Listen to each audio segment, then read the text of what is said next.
Hey everyone, welcome to week 5 of Special Ed Social Summer. This week, our topic is behavior. We have our amazing team here with us, Jen, Dawn, Heather, and myself, Ashley. Thanks for being here with us. We're going to talk all things behavior for your classroom. As a disclaimer, we are talking about what we have learned through our 50 years of combined educational experience in different types of classrooms and special education to bring you our insights on behavior. If this is your first week with us, we're doing weekly chats just like last summer. We have certain questions we will cover today. However, if we don't hit that exact topic or something you're looking for during our live today, there will be a Q&A Sunday posted after 2 p.m. Eastern Standard Time. If you're watching in the Facebook group, make sure you give access to StreamYard so that we can view your name, comments, and questions. All right, ladies, let's get started. All right, our first question this week is, what do you do at the beginning of the school year to establish expectations and rules in the classroom? Dawn, you're going to start us off today. Hey, sure. I think at the beginning of the school year, it's really important to definitely establish classroom management and expectations. That even starts at the very beginning of open house and communicating those expectations to parents, but also within those first few weeks, taking time to review your expectations, showing them what that actually looks like. So modeling it, giving lots of visuals with the models to help the kids, having the kids practice those different expectations, and then making sure, like we do with so many other things, is overpraising them when you see them actually doing it in action. So it's really important to take time to do that over and over, and repetition is key here, letting them know what your expectations are for the different times of day within your room, from how do they enter and what happens whenever you may clap once, or if you're doing like any kind of like doorbell or light system, whatever you choose for your behavior management, to make sure that you are modeling it, letting them practice, and then praising them whenever you see them in action and doing it. It really helps establish kind of expectations for the entire year. That way you are able to have your classroom run so much more smooth for the entire year. You'll thank yourself later if you put those things in action. So true. You nailed it right on the head, Dawn, giving us lots of different ways and strategies. And like Dawn said, consistency in the beginning is key. And then as the school year flows, you can backtrack a little bit or back yourself off. All right, question number 2. So how do you track behaviors, your antecedent, your behavior, and consequences? All right, so I have done it multiple ways. And you can do this on any platform. What's going to work best in your classroom? So if you are a tech savvy teacher and you walk around with an iPad all day taking notes or using the digital platform for teaching, then you might want to make an antecedent, like an ABC chart on a digital platform, because that might not look different to students. Whereas when I was in the self-contained room, I had sticky notes that I just had up on my board, and that was normal to my kids. So I would write down things that way because that was what I normally did to track data, track a bunch of other things. If there was like a toileting issue, if there was something else I was tracking for a student. So it didn't look out of the norm. So think about that initially when you're going to take data. For ECSE, I have a clipboard, and my clipboard is Zebra, and the kids know what it is, and that's something I carry around all the time. I have my ABC chart on that for me, and then I put it in a computer system after that. So think about what's best for your classroom. Is it going to be a digital platform where you're typing something in, or if you have an app on your phone that your phone is constantly with you, you can use that. If you're a digital teacher, you're an online teacher, have a Google form set up and make sure it's shared to whoever necessarily needs to see that information. Or if you're a teacher that likes to do paper-based, have a chart made out and make a chart that's going to work best for you. If it's like a tally chart, if it's writing things out with notes, with stickies, with color coding, think what works best in your classroom, because an ABC chart is going to look different for everyone. In our Facebook group, I will share mine. It's coming out later today. It's scheduled to come out. It's like a freebie. It's super boring to some people, but like you can print it on an Astro Bright if you want to make it fun, or jazz it up with some clip art on a digital platform. So, just some quick ways to talk about ABC charts. All right, Heather, can you tell us what are the different ways to track behavior? Yeah. So when I get a new student, maybe they have a behavior plan, the first thing I want to do is what are we looking for? And I want to be able to read through that IEP to determine really what is this asking of me. So there's a couple different ways that you can look at it. It could be either a frequency, event, or a rate. And that's going to be how many times it's happening in a certain amount of time, in a certain session. Maybe it's 15 minutes, maybe it's in 30 seconds. You can do intervals and kind of look in that. So that's going to be more of like frequency, right? Like how often it's happening. You also have duration, as how long is it happening for. So maybe you want to see how long the student is off task, and you're going to track that. So that might be a stopwatch or something else where you might be able to show the time of how long it's happening for. And then you might also have, like, again, interval. I kind of mentioned it a little bit before, but the interval again is that how often in that time that it's happening, so that we can make sure that the behavior is or is not happening, and what proactive things do we have in place so that that student is or is not exhibiting the behavior you're looking for. And then time sampling. So you might be looking for a student during a 30-second interval or a 30-second window that you're like, oh, I have eyes on that kid. Oh, they are exhibiting that behavior. I'm going to mark it. So that could be some type of time sampling too that you're looking for. So really just kind of take that time to look through and see. Frequency is probably the most common one that everybody really uses, how many times it happened. But really you could look at how long is it happening for. Is it being a longer behavior? You're not going to try to take tallies every time the child says a bad word, right? Like maybe you can, but maybe it's going to happen for a longer period of time. And so you might want to take more of that kind of data.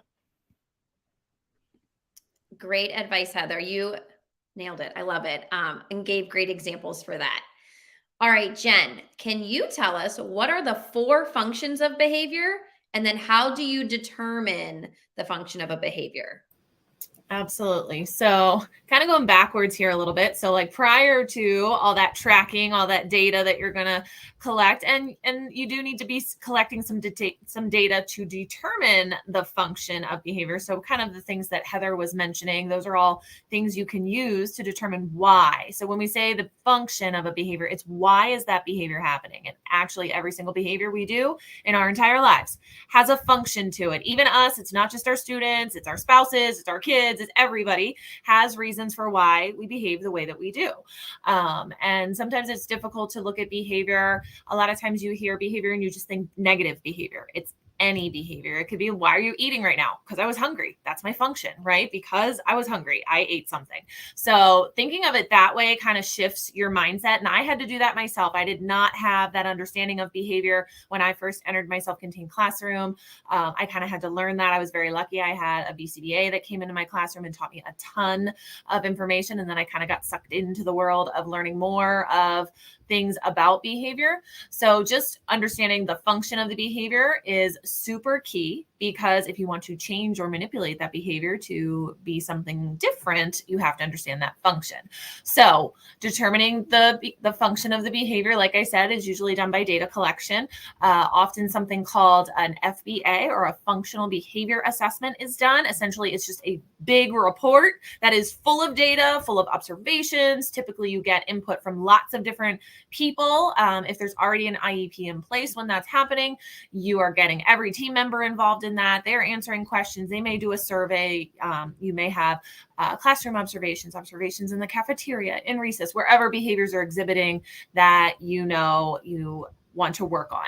So an FBA is another document that is typically either some students have it, some don't. It just depends on if they've typically in my state, we say if they have behaviors that are impeding the learning of their own or of someone else, you're going to do an FBA and determine that, which is also then going to guide the behavior plan, which we'll get into a little bit later. And then Ashley, you also asked what the 4 functions of behavior are. So when behaviors happen, like I said, there's a reason for them. The the 4 main functions, and there is a little bit of a debate, I will say, in the behavior community on some of these. Some people think there's more than just this. Some think some are not actually a function, but the basic, just for any of you that are interested, is for behavior, we usually do things because we are seeking attention. That's the first.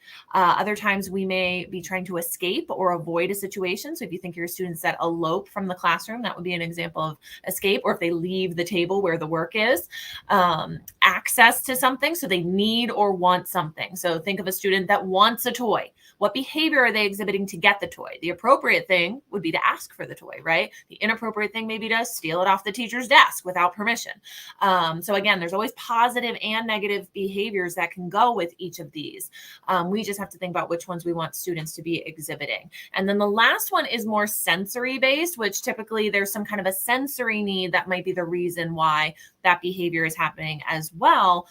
Some of that could be, a student is feeling very overstimulated. So they need a weighted blanket to calm them down, or they just need, like brushing on their arms, and they might do it themselves first. And that's the behavior they're exhibiting before that's actually communicating to you, hey, I need some pressure. I need you to come brush me, kind of a thing. And that would be an example of like a sensory need or a behavior that's associated with that type of need. So. Awesome. Thank you. I know that was a lot of information to throw at us, and you did fantastic. All right. Number 5, how can teachers collaborate with parents and caregivers to ensure consistency in managing and supporting students with difficult or behavior difficulties? Dawn, can you help us out with this one? Sure. So I think so many times it's important to establish that communication and relationship with families, especially at the beginning of the year. I know we were talking earlier about what to do at the beginning of the year. And one of the things that I ask parents is, how do you want me to communicate? Do you want an email? Do you want a text message? Do you want a phone call? And also letting them know how to get a hold of me, what my best modes of availability are as well. However, taking time to know what, if they like things digital or if they like paper pencil, because you can set up like forms that auto generate to be emailed to them when behavior incidences occur. If they like digital responses. However, the past couple of years, I'm going to plug one of our products here, but I used Jen's communication log last year, and it really worked wonders to just let the parent know not only how they were doing in the morning, but also in the afternoon. And it had a spot for me to fill in any kind of like explanation with any behaviors that were happening, or any great things that were happening, or reminders for field trips or whatever. But that form, she has a lot of varieties, but the one that I chose had all 5 days. And that way I was able to communicate with the parents. It was in their folder every single week. But then I had 36 weeks of data by the end of the year to really look back on, because I used those 10 drawer systems, and I had a drawer for every kid. So on Monday, that was one of the kids' jobs, was to look at the names and match it to the names on the 10 drawer list and file those away. Use your kids as to work smarter, not harder, especially for those things. But it allowed me to communicate with the parent every single day. And, if you're looking at ECSE, you may need to let them know how their feeding was or toileting was. And you may need that in self-contained as well, but you may not need to. And there's a lot of different varieties. I know I have some behavior like monthly charts too, where I just had like different codes. There have been years where I've done like inclusion and resource, and I could just quickly put which like behaviors were seen that day or were more of an issue to document, to let the parents know in a code, and they could look down at the bottom to see what that aligned to. And a lot of times when you have, I know Jen was talking about an FBA or a BIP, which is a behavior intervention plan, those will tell you how to communicate. And part of that is the IEP team comes together for that development. And so as a team, you're deciding how you're going to communicate that with the parents. And so knowing what their preferred method is, even there, you're able to establish just kind of that type of communication with them. And I would encourage you, when you're letting parents know about behavior difficulties, I would really like to you to take a pause and to not only let them know of behavior difficulties, um, also call and be just as intentional for great things and good things that they are doing and gains that they are making. Because when you can like kind of hamburger that behavior, they just don't need to hear all the bad things that their child's doing. And so I would really encourage you, have that communication log, whether it's digital or it's paper pencil, but don't just tell them about the bad things. Tell them about the great things that they are accomplishing. And it may be little things like they sat at circle time for 3 minutes today instead of 1 minute, without redirection. But you can find things and make sure that you're doing that, because that's just as impactful, so that they know that you are not just looking for the negatives in that child. But that's how I would do it. So love those tips, Dawn. That was perfect. Jen, can you tell us, what role does positive reinforcement play in managing and supporting students with difficult behaviors? Well, positive reinforcement. So for anybody that's not sure what that is, I'll give like a quick little synopsis. So basically, you see a behavior happening and you're instantly giving something that the student likes for doing that behavior. So a lot of times we think of like verbal praise, right? So nice walking down the hallway, because they wanted them to walk down the hallway nicely and they did it, right? Or sometimes positive reinforcement can be in the form of where we see, that star chart that we typically use in our classroom. You earn a star and then you earn something. That can be a positive reinforcement for following and getting the work completed. Other times you may see something maybe more tangible. Sometimes students will work for edible reinforcement, which can also be positive, such as a small snack or something, some food item they like, or a drink that they like. Sometimes it could be earning extra recess time. Oh, you did a good job, you get to go play extra time. So anything that is going to positively reinforce a behavior to continue that behavior to happen, right? To increase the likelihood that that behavior will happen is positive reinforcement. So we can think of lots of, like, I will positively reinforce my husband if he unloads the dishwasher, because that's a behavior I would love to see happen again, right? So it can be applied to a lot of things. But when you do it in the classroom with your students, like I said, you're just increasing that likelihood that they're going to continue to follow through. Now, the key to that is making sure whatever it is you're doing to provide that positive reinforcement is something that that student is going to enjoy or it likes. And oftentimes we typically will do some kind of a survey at the beginning of the year in our classrooms. I know I used to do one. I used to give one to my families. And then if my students, especially I had some that were a little bit older, they could actually fill out some survey information and give me some ideas of their likes and dislikes. And then once you know those things, and parents were a big factor in this as well, because there might be some things that they do at home that I have no idea about, but it's something I could also utilize in the classroom too. Or the parents, like Dawn was talking about earlier, I could collaborate with the families and maybe they could have a good day at school, but then earn something at home, or vice versa. So finding out what things are reinforcing to the students first is big, but then your follow through with that, right? So if you tell a student first you're going to work, then you're going to earn something, you need to follow through and provide that positive reinforcement and stay consistent with it, which I know Dawn said about at the beginning of the year. We want to stay consistent. We want to make sure we're reinforcing that behavior because we want to increase the likelihood that we're going to see it. And a lot of times when we have difficult behavior, it's a lot easier, and it's research based, to know that if we actually praise the behavior we want to see more often than punish or provide consequences for the behaviors we don't want to see, it's actually more effective. So think of a student running down the hallway. Instead of saying don't run, we want to say use walking feet. Let's give direct, specific instructions of what we expect. And then as soon as we see it, we want it to be as immediate as possible. And I know Ashley can say this with early childhood. That is key, especially with that age group, but it really applies to all age groups. You want to, so my husband, again, when he unloads the dishwasher, I'm not going to wait 5 hours later to tell him he did a good job. I might tell him, as soon as he puts the last dish away, like, thank you, hon. Thanks for emptying that dishwasher for me. So that's another way that can play a really important role in your classroom when you're trying to get those desired behaviors to happen more often. So I love that you used your husband as an example. That was fantastic. But I feel like we all do that. Like we, as special educators, I feel like all of our husbands kind of reap that benefit of like, well, thank you, honey, for mowing the grass, or thank you for doing this. That was perfect.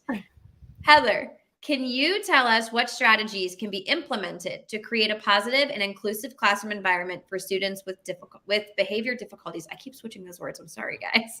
No, you're good. So yeah, obviously back to school is right around the corner, more than we want to imagine that it is. So here are some things that maybe you want to start thinking about as you are setting up your classroom, and things that we can implement early in the school year, because supporting our students as they come back in after the break is going to be huge. So we've talked about this again and again and again in this session, is teaching the actual strategies that we want our students to do. So if they are feeling frustrated, instead of ripping up their paper, we can say, hey, you can ask for a break. You can ask for help. But like modeling and teaching that before it gets to that such explosive level of, I can see you're frustrated right now. We're labeling it for the student so that they understand this is how you are looking, or maybe how you feel, how your body's reacting to something. Especially with a lot of our students who can't really identify that I'm frustrated, angry, mad, whatever it is that the language you're using. We want to teach you can ask for a break, and you honor that every single time they ask for it. So of course you spend that time modeling, hey, I would like to take a break, or hey, it seems that you need to go take a break, and giving them a safe space to do so. So that's always really important, to make sure you have a space where a student can go to take a break, to cool off, to punch a punching bag. I've had a student do that, where we had to set up a punching bag for them, and it helps. But that was the coping strategy that those students needed. But again, we are modeling that language of understanding, this is how my body looks, this is how my body feels. You might be feeling this way. And so that way, when they start getting frustrated, they can see those moments and go, yeah, this is how I feel when I'm frustrated or angry. So beyond teaching this, just those basic strategies, we want to make sure there's visuals in place. A lot of the times there's research that says that we need to drop our verbals. We can't just continue to have a conversation and try to logically give them a solution in the moment, because it could be past the point of no return. And our students aren't listening to us anymore. They're mad that we gave them that worksheet. They're mad that they have to come in from recess, whatever it is. So like, hey, here's a transition card. This is where we're going to go. We now have to go inside for recess. But again, you're not using those verbals. You're just going to give them a card that says classroom, and they're going to walk back into the classroom. It's not a fight. It's not a power struggle. We're really just going to try to bring that in as much as possible. And I'm not saying it's one and done. It's a lot of teaching. It's a lot of practice, and you have to continue with it. If a student has a calming routine or something of that kind, where they need to go through a sequence of steps before they can reintegrate back into the classroom, we teach those. Work with your BCBA or your behavior specialist or anybody if there's anything that you need to create a calming routine. And those calming strategies, again, can be a part of that. We've already talked about having an area. If there's fidgets and things that maybe a student can hold, to, again, not when they're too far escalated, right? When we're being proactive and saying like, hey, instead of pounding on your desk, here's some Play-Doh you can smash. So again, they're not hurting their hand, but if they need to like squeeze the Play-Doh really hard, I know those stress balls break really easily. So it's usually like a Play-Doh or some type of material that they can squeeze. We've done even like, trying to think what it was. It was like not rice. Maybe it was like the cornstarch kind of like ball, like a stress ball, that we created, and the students would squeeze those when they felt like they needed it. So just so you can get to that feeling of like, this is more appropriate. I hate to use that word, but more helpful for you and your environment of your classmates, because a lot of that we haven't really talked about is it impacts the classroom around you. So we really want to make sure that our students feel safe from everybody. You know, we all get a little mad sometimes, and I've been very honest with many of my students that I've worked with, like, Heather feels mad today, and that's okay. And I'm going to help you through it, but I want you to help me through it too. I'm going to need some help. So again, that's a little tangent there, but we got to express our own feelings and validate that too. Schedules in place can also be something that you can use in your classroom to really help your students understand when things are ending, when class is ending or a new activity starting. You can pair timers with that to really get them on board to what needs to happen, especially if it is like a transitional behavior, getting off a preferred item to a non-preferred task. It's super hard. But giving them that schedule and understanding, or maybe giving them some autonomy in picking out what their schedule is next. You have to come off your preferred item. You have to do something non-preferred. Why don't you try to pick something? And maybe give them 2 options that they can do. So again, we kind of talked a little bit about that, building that rapport back from, a crisis or a behavior or something really big happened in your classroom. Maybe your students have seen it. Maybe it really affected you. Maybe you were in that situation and you really had to keep your cool. Maybe you got injured during that time. But we really want to make sure that we are building those relationships with everybody in that classroom again. So that students that had the difficult time, you are building a relationship saying, I'm not mad at you. I understand you were frustrated. I really appreciate you, and all those things. We want to build that back because that student could feel really bad about what they've done.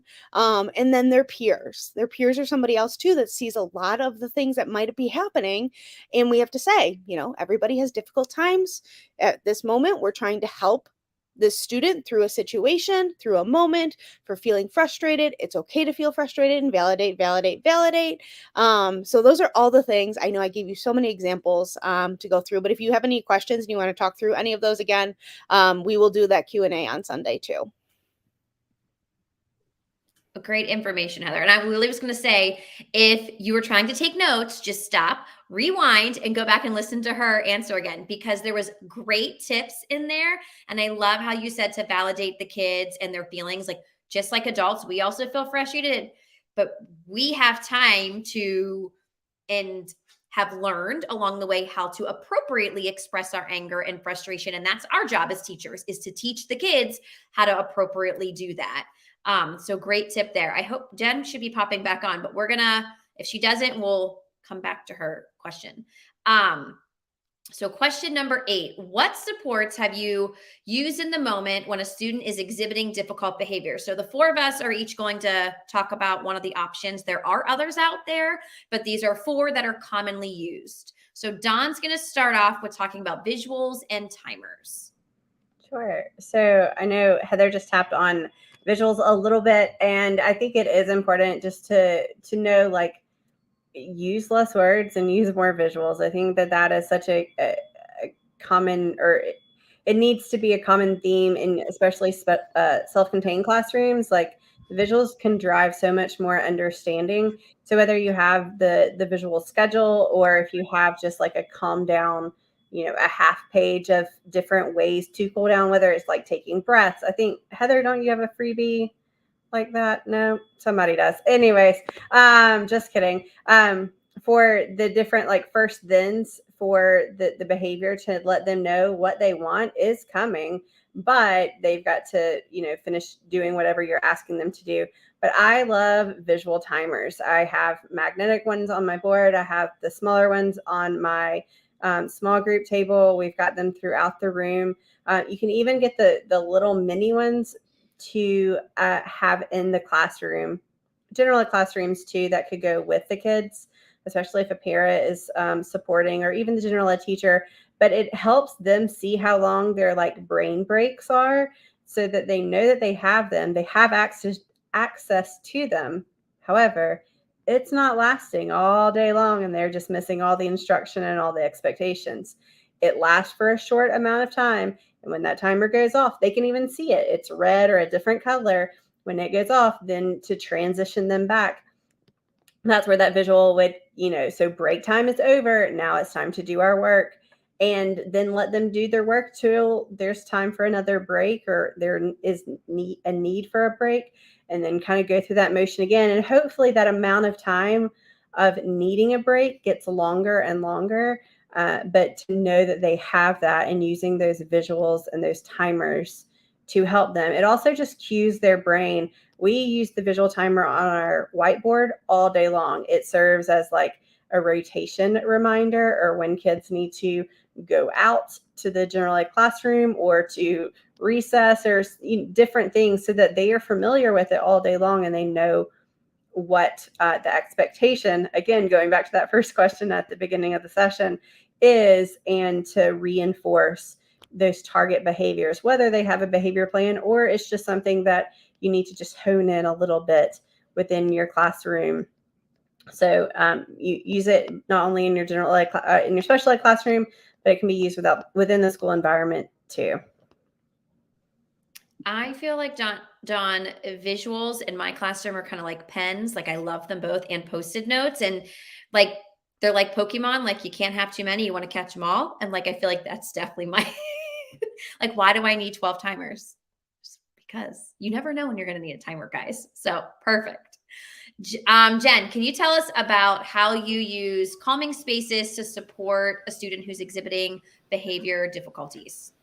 Absolutely. So in my former self-contained classroom, I actually had a couple different types of spaces. I had one that was inside my classroom that was just like, soft items, beanbag chairs, pillows. It may have had a weighted blanket in there, some small fidgets.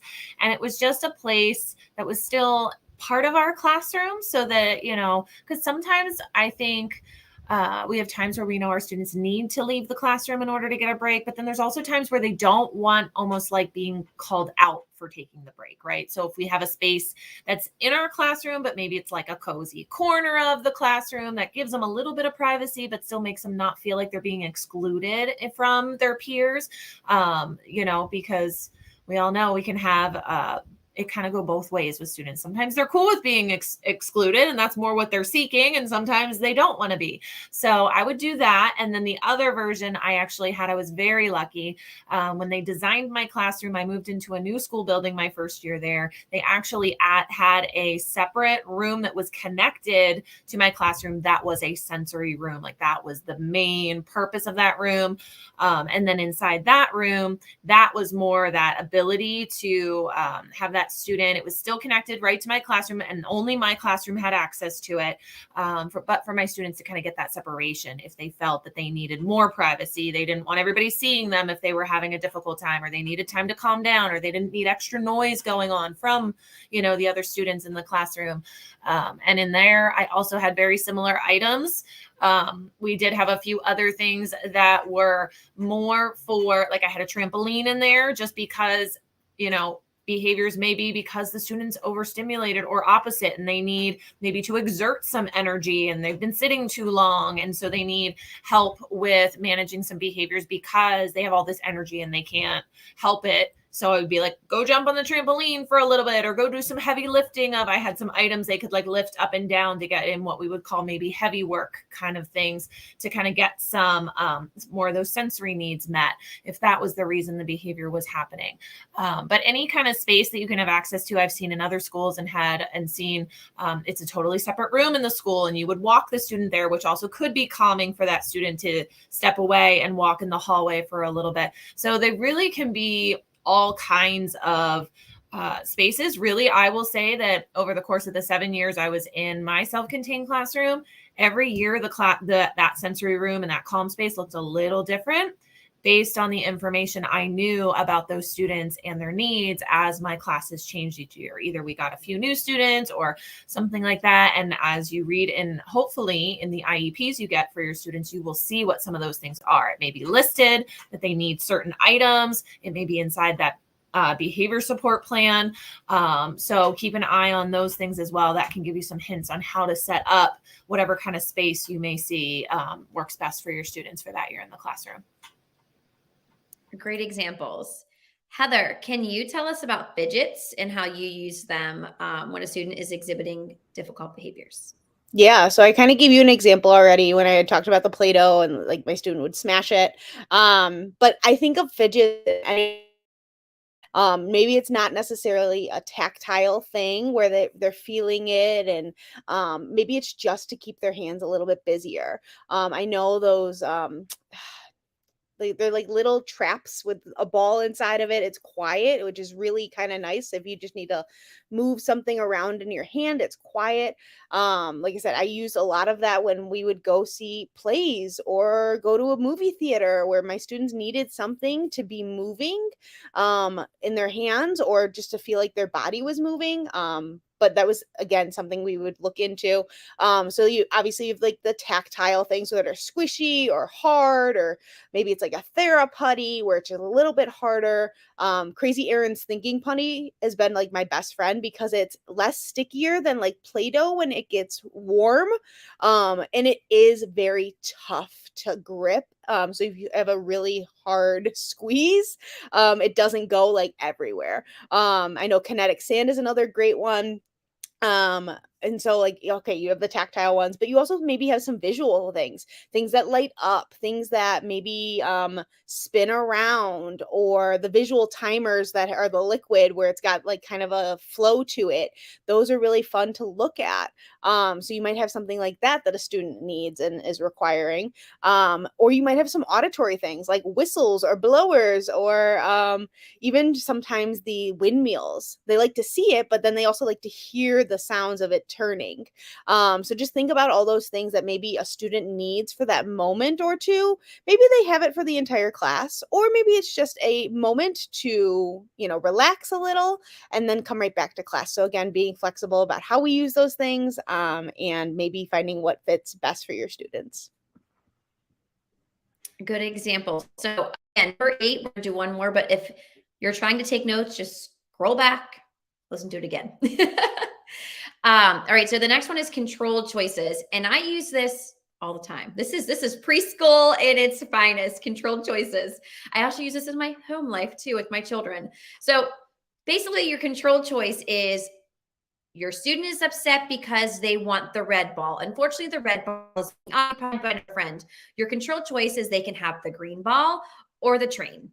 You give them the 2 options. It's in your control basically of what they're getting. And regardless, they're going to get an object to play with. You're not giving them a consequence by any means, but you're saying, okay, John, you can have the green ball or the train. What do you want to play with? And if Johnny doesn't want either of those, I see that you're feeling sad, Johnny, but we're still going to pick the green ball or the train. When you're ready, let me know. I do this with my kids all the time. My daughter's throwing a fit. She doesn't want to go to school while you're going to school. So you need to pick the blue shirt or the pink shirt. Pick one. We're going to school. You're going dressed. You can't go naked. It's not allowed. So think about it like that. And like, if you have kids or you've seen someone parent or something like that, like we do it pretty much every day. When my husband and I clean the house, we do controlled choices. Do you want to clean the toilets or the floors? Like I'll pull my husband and like Jen did. Those are your options. Like regardless, the house is getting cleaned. Everyone is winning. So those are your controlled choice options. I'm sure there's a million other things you can think of. I gave you some real life examples. I'm sure you can tailor it to your classroom. All right, our last question for today is, what strategies can be used to help students with behavior difficulties develop self-regulation and coping skills? So I'm going to take this one. Basically, you want to teach the student the expected behavior, not during crisis. This is something you're going to do when the student is calm. You're going to talk through. You're going to model this type of strategies depending on the age of the student. You might want to talk through with them like, hey, you were really upset here. What's a better way we can try this? And then get up and role play the model. Talk through it that way. Maybe if they feel comfortable, have a peer sit with them and talk like about different strategies. Like, your peer exhibited some, difficult behavior last week. Why don't you ask them what made them feel better and how they coped with this option? Depending on where you're at middle school, that was huge. A lot of times they did that in counseling centers, like with the counselors, like during lunch, there were like 10 of them, and they talked about what made them feel better when they were feeling angry or frustrated. And you're going to generate more ideas. And if you see that your peers are doing it, you're more likely willing to try some of those options as well, and not just hearing, oh, my teacher said to do this. So that's like an option depending on the age of your students. Be proactive, like Dawn and Heather, I think all of you said it, like have visuals out there. What are the expectations? What are the behaviors that you're looking for? And then teach the student to do what they're asking, like teach them to ask for a break, teach them to ask for a fidget, teach them to ask to be removed to go to the sensory room and things like that. So whenever they need those self-regulation and coping skills, they have the materials to do it. They have the understanding of what is expected of them. So hopefully that helps. And you guys have learned a little bit today about what we've come to the table with. But again, if we haven't answered your questions, and again, we can only get so specific because, we're not in your state, in your county, district, things like that. We can generally talk with you guys about behavior. But if we didn't answer your question, leave them below and we promise we'll get to them Sunday by 2 p.m. Eastern Standard Time. But thank you guys for coming and listening to us. And we hope you have a great week.